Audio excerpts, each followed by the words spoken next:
പാലക്കാട് യാക്കര holy Trinity ദേവാലയത്തിൽ തിരുനാൾ മഹാമഹം സമാപിച്ചു. November 7 മുതൽ 17 വരെയാണ് തിരുനാൾ കർമ്മങ്ങൾ നടന്നത്.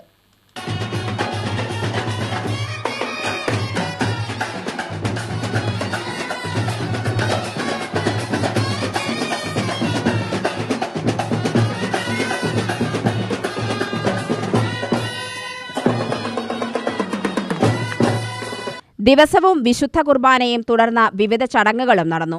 വിശുദ്ധ യൂദാ തദ്ദേവൂസിന്റെയും പരിശുദ്ധ കന്യാമറിയത്തിന്റെയും വിശുദ്ധ സെബസ്ത്യാനോസിന്റെയും തിരുക്കർമ്മങ്ങളാണ് നടത്തിയത്.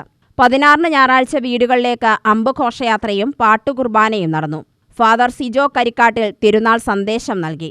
തിരുനാൾ പ്രദക്ഷിണവും ആശീർവാദവും നടന്നു. വൈദികരായ father Reji Mathew, father Jaijin, father Shins, father Fernando, father Sijo Karikkattil, father Liras, father Toji തുടങ്ങിയവർ വിശുദ്ധ കുർബാനകൾക്ക് കാർമ്മികത്വം വഹിച്ചു.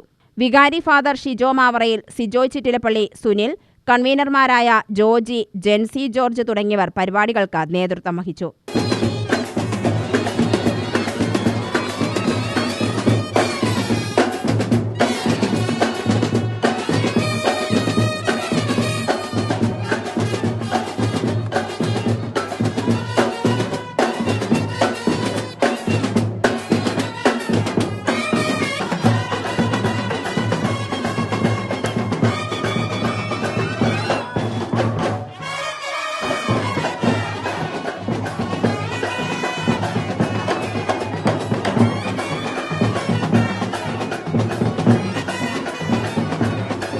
തിങ്കളാഴ്ച പരേതർക്കുള്ള പ്രാർത്ഥനയോടെ മഹാമഹത്തിന് സമാപനം കുറിച്ചു.